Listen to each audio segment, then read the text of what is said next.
చేశాను. అది మా ఓన్ ప్రొడక్షన్స్లో డైరెక్షన్ చేశాను తప్ప బయట దీనికి డైరెక్షన్ చేయలేదు.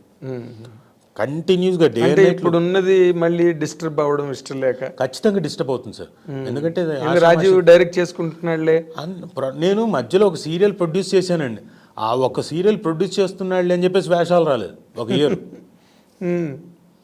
అది కూడా నేనేం అక్కడేంటి 24 గంటలు అక్కడ ఉండను.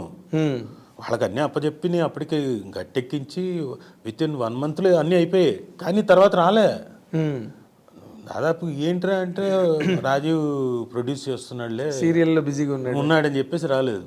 అవును, ఇది వేరే ఫాస్ట్గా స్ప్రెడ్ అయిపోతుంది ఇండస్ట్రీలో. మనం అడగకుండానే చెప్పేస్తారు అందరూ 100% బిజీగా ఉన్నాడండి అని. ఆ వేషాలు ఇంకోళ్ళకి వెళ్ళిపోతాయి. ఖచ్చితంగా అక్కడ లాబింగ్ పని చేస్తుంది.